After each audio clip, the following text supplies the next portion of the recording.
స్థిరత్వానికి కీలకం యేసు అనుగ్రహించిన శాంతి. ప్రభువు ఇలా చెప్పాడు, శాంతిని మీకు అనుగ్రహించి వెళుతున్నాను, నా శాంతినే మీకు అనుగ్రహించుచున్నాను. మీ హృదయములను కలవరపడనీయకుడి, వెరవనీయకుడి. ఈ శాంతి వెలుపలి పరిస్థితులపై ఆధారపడినది కాదు, అది మనలో ఉన్న దేవుని శక్తి. మనం ఆ శాంతిని ఉపయోగించుకోవాలి. భావోద్వేగ స్థిరత్వం ముఖ్యం. మనం ఒక్క రాత్రిలోనే పరిపూర్ణంగా మారకపోయినా అభివృద్ధి చెందడం ఆరంభించాలి. పేతురు వంటి వ్యక్తి కూడా భావోద్వేగంగా అస్థిరంగా ఉండేవాడు, కాని దేవుని కృపలో స్థిరత్వం వైపు ఎదిగాడు. దేవుడు మన ద్వారా శక్తివంతంగా కార్యం చేయగలిగేలా మనము భావోద్వేగపరంగా స్థిరంగా ఉండటం చాలా ముఖ్యం. 4. కోపం మరియు భావాలను నిర్వహించడం. మన భావోద్వేగాల నిర్వహణలో కోపమనేది ముఖ్యమైన అంశం. మోషే ఉదాహరణ. మోషే దేవునితో ముఖాముఖి మాట్లాడే గొప్ప నాయకుడైన కోపంగల వ్యక్తి. ఒక సందర్భంలో దేవుడు బండతో మాట్లాడు అని చెప్పినా అతను కోపంతో బండను 2 సార్లు కొట్టాడు మరియు ప్రజలను కించపరిచాడు. దేవుడు చెప్పినట్టు చేయకపోవడము, దేవునిమీద గౌరవము చూపకపోవడము వలన మోషే వాగ్దత్త భూమిలోకి ప్రవేశించలేకపోయాడు. బాధ్యత పెరుగుతుంది.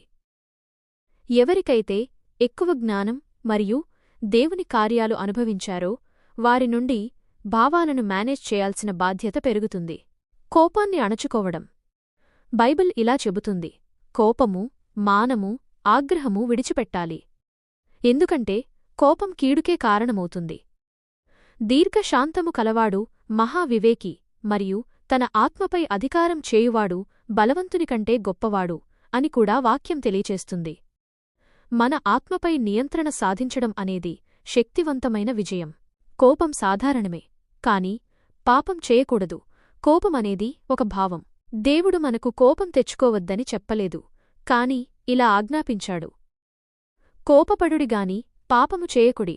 సూర్యుడు అస్తమించు వరకు మీ కోపము నిలిచియుండకూడదు. కోపాన్ని పాపంగా మార్చకుండా ఆరోగ్యకరంగా త్వరగా పరిష్కరించుకోవాలి. నిర్వహణ ముఖ్యం. తన మనసును అణుచుకొనలేనివాడు ప్రాకారము లేక పాడైన పురముతో సమానం అని బైబిల్ హెచ్చరిస్తుంది. అంటే మనం అన్ని రకాల శత్రుదాడులకు బయలుపరచబడి ఉంటాము. మన భావాలు మనల్ని నడిపించనివ్వకుండా మనమే వాటిని దేవుని వాక్య వెలుగులో మేనేజ్ చేసుకోవాలి. ముగింపులో, ప్రియులారా, మన విశ్వాస జీవితంలో స్థిరత్వమనేది దేవుని వాక్యంపై ఆధారపడి, కష్టాలలో స్తుతిస్తూ, దేవుని శాంతిని కాపాడుకుంటూ, మన భావోద్వేగాలపై ఆత్మనియంత్రణ కలిగి ఉండటంలో ఉంది. మనము దేవునిపై ఆధారపడి స్థిరంగా ఉన్నప్పుడు ఆయనే మన పక్షంగా యుద్ధం చేస్తాడు మరియు మనకు విజయాన్ని అనుగ్రహిస్తాడు. ఆమేన్.